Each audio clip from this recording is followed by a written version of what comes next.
Le stade Santiago Bernabéu, c'est censé être cette forteresse imprenable, non? Enfin, le lieu où le roi incontesté de l'Europe dresse son trône et regarde ses adversaires vaciller. Ouais, c'est l'image d'Épinal par excellence. Exactement. Sauf que, ce mardi 7 avril 2026, la réalité a subi un véritable dysfonctionnement technique. Le Bayern Munich, une équipe qui traînait un énorme traumatisme face au club espagnol, est venu s'imposer 2-1 face au Real Madrid. Et ça, en plein quart de finale aller de la Ligue des Champions. Bon, décortiquons tout ça. Je suis tout à fait d'accord, il y a de quoi faire. Ce qui est fascinant ici, c'est que l'anomalie, c'est pas tant la défaite d'une grande équipe. C'est surtout la physionomie des 60 premières minutes. C'est clair. Pour comprendre ce séisme institutionnel, il faut dépasser les réactions épidermiques. On va vraiment explorer le pourquoi. Comment une telle domination historique a pu s'effondrer sous la pression d'un pressing ultra-moderne. Et justement, l'écart entre le mythe madrilène et la réalité du terrain hier soir, c'était juste abyssal. Donc aujourd'hui, pour notre plongée au cœur de cet événement, on a une pile de documents assez éclectiques. Très éclectique, ouais. On a des analyses de matchs classiques qui viennent de Goal.com, FlashScore, Anadolu. On a des statistiques historiques fournies par Yalashoot. Mais aussi, et ça c'est pour pimenter un peu le tout, on a des notes techniques de Ravenwood Studios. Celle d'Alexandre Beauvais, c'est ça? C'est ça. Des notes sur l'extraction de données footballistiques, le fameux web scrapping. Et en prime, on a un rapport de match généré automatiquement, dont les faits sont totalement contradictoires avec la réalité. Un vrai délire algorithmique. Complètement. Mais commençons par le commencement. Avant d'entrer dans la géométrie du terrain et les données, il faut vraiment mesurer le poids psychologique de cette rencontre. Selon Yalashoot, le Real Madrid abordait ce match avec une confiance qui frôlait l'invulnérabilité. Et c'est fondamental pour comprendre le choc. Si on regarde historiquement, sur 28 confrontations, le Real menait la danse. 13 victoires contre 11 pour le Bayern.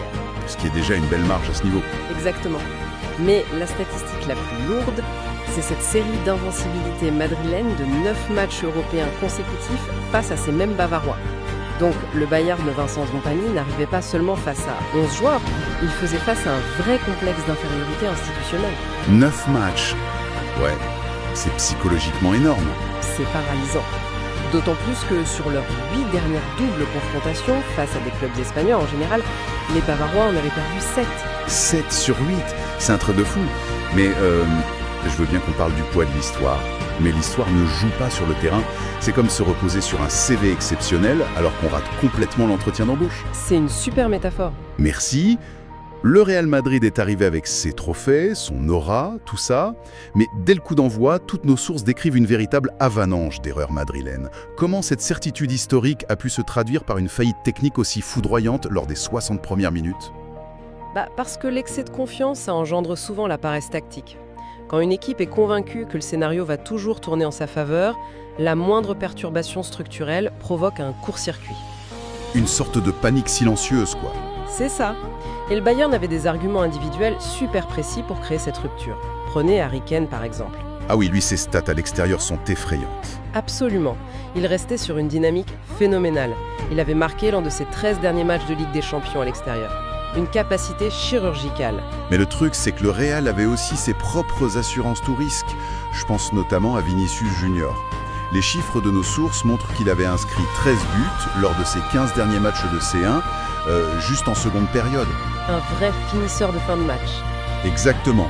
Donc la stratégie semblait cousue de fil blanc. Le Real allait subir l'orage munichois en première mi-temps, gérer la fatigue des Allemands, puis laisser Vinicius foudroyer la défense à la fin. Un plan très classique. Ouais, sauf que ce plan reposait sur une solidité défensive qui, n'a jamais existé hier soir. Et c'est là que ça devient vraiment intéressant. On touche à un mystère absolu pour moi, les choix humains de l'entraîneur du Real, Álvaro Arbeloa. Ah, la composition d'équipe. Ces choix défient totalement la logique conservatrice qu'on attend d'un coach à ce stade de la compétition. Mais carrément, on parle d'un quart de finale de Ligue des Champions face à une armada bavaroise avec Kane, Michael Olise, Luis Diaz, Serge Gnabry. Et qu'est-ce que fait Arbeloa? Il laisse Jude Bellingham et Brahim Diaz sur le banc. C'est un pari super audacieux et très risqué. Trop risqué. À la place, il décide de lancer des jeunes pousses. Thiago Pitarch au milieu, et surtout en défense, il aligne Dina Zen et Alvaro Carreras. Face à une telle attaque, c'était de l'arrogance ou une erreur d'évaluation monumentale? Sûrement une très mauvaise lecture du rythme. Si l'on relie cela à la situation dans son ensemble, il faut comprendre le plan de jeu de Vincent Kompany en face. Qu'est-ce qu'il a fait de si spécial? Il a mis en place un pressing asymétrique ultra agressif. Le but de ce pressing, c'était précisément d'isoler les jeunes latéraux inexpérimentés du Real, de couper leur ligne de passe vers l'intérieur et de les forcer à perdre le ballon dans leur propre moitié de terrain. Et le résultat? Ça a été un vrai carnage. J'ai lu les notes attribuées par les journalistes de Goal.com et franchement, on a mal pour ces jeunes. Les notes sont catastrophiques, ouais. Carreras a pris un 3 sur 10, son match est littéralement décrit comme un cauchemar, et Huyssen, qui a eu un 4 sur 10, il a pris tellement l'eau qu'il a été remplacé à l'heure de jeu. Et la mécanique de cet échec, on la voit parfaitement sur les 2 premiers buts. À la 41e minute, grosse défaillance, Carreras et Trent Alexander-Arnold, qui est pourtant expérimenté, font une erreur de marquage. Ouais, il se retrouve complètement hors de position. C'est ça, Gnabry s'enfiltre, il glisse le ballon à Luis Diaz, et bam, 1-0. Et on aurait pu se dire, Arbeloa va réagir à la mi-temps, faire entrer Bellingham, mais non. Dès la 46e minute, c'est-à-dire le retour des vestiaires, même punition. La fameuse tornadolise. C'est le mot utilisé par la presse, ouais. Olis fixe Carreras, le mystifie et fait la passe à Kane, qui envoie une frappe de 25 mètres, 2-0. Le grand Real pris à la gorge chez lui. Les mots des commentateurs genre cauchemar ou tornade, ça capte bien l'émotion, mais pour vraiment saisir l'ampleur de la faute tactique d'Arbeloa, il faut dépasser le côté subjectif de la presse. Tu veux dire regarder la matrice du jeu? Exactement, il faut regarder les mathématiques pures. C'est la transition parfaite vers ce document génial dans notre pile. Un billet de blog technique d'Alexandre Beauvais, de Ravenwood Studios. Il parle de web scrapping appliqué au football. C'est fascinant comme approche. C'est comme voir le code de la matrice d'un match de football. Au début, tu te dis, qu'est-ce qu'un tuto informatique vient faire là-dedans? Mais Beauvais explique qu'on peut extraire des données ultra complexes gratuitement. Les coordonnées de tir, les cartes de chaleur, tout ça depuis des sites comme FootMob, SofaScore ou Understat. Sans même payer d'abonnement pro. C'est d'une puissance incroyable. Pour bien comprendre, il faut imaginer l'architecture d'un site. En surface, t'as les scores, les petits graphiques sympas. Mais en dessous, t'as le code source. Les fameuses données JSON, c'est ça? Ouais. Le web scraping, c'est utilisé en script pour aller aspirer ces données brutes invisibles à l'œil nu. Les coordonnées X et Y de chaque action sur le terrain. C'est génial. Mais du coup, si on applique ces données à la première heure de jeu du Real, qu'est-ce que ça nous révèle de plus que les notes de Goal.com? Ça nous montre l'anatomie mathématique du désastre. Si on regarde le graphique du momentum, la dynamique de la pression sur le terrain, on verrait que pendant 60 minutes, c'est un monopole bavarois. Zéro répit pour Madrid. Aucun. Et l'indicateur le plus cruel, c'est la carte des positions moyennes, les average positions. Ah oui, les points reliés par des traits pour montrer où les joueurs se placent en moyenne. Tout à fait. Et là, qu'est-ce qui retient le plus l'attention quand on regarde ces graphiques? C'est l'objectivité froide. La carte montrerait le jeune Carreras tragiquement isolé. Tout seul face à la tempête. Voilà. L'algorithme révélerait que l'espace entre lui et son milieu était béant. La donnée ne se soucie pas de savoir que le Real Madrid est le roi d'Europe. Elle montre juste un espace vide, exploité en boucle par Olis. J'adore ça, l'indifférence totale de la data. Mais si on s'en tient juste à ces maths, franchement, le Bayern aurait dû gagner 4 ou 5-0. Or, le match s'est terminé sur un 2-1. Ça prouve bien que le football reste irrationnel, non? Bien sûr, la donnée parfaite ne peut pas modéliser l'humain. Et le match a basculé dans les 30 dernières minutes. Le fameux réveil madrilène. Le Bayern a manqué de tuer le match. Et finalement, Arbeloa se décide à faire entrer Bellingham. Il était temps. Ça a tout changé. Sa simple présence a fait reculer le bloc bavarois. Et c'est là qu'on arrive à la 74e minute. Trent Alexander-Arnold se rattrape de son erreur de la première mi-temps. Il fait un centre parfait et Kylian Mbappé marque. Malgré un Neuer qualifié de surhumain par la presse. Ouais, Neuer a fait un match de dingue. Mais la frappe d'Mbappé était trop puissante, 2-1. Et après ça, c'est devenu n'importe quoi. Vinicius a raté des occasions énormes en essayant de contourner le gardien inutilement.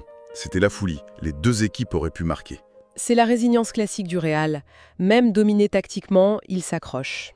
Bon, alors qu'est-ce que tout cela signifie au fond? Parce que là, on a la réalité. Mais j'ai un dernier document sous les yeux et c'est un véritable rebondissement.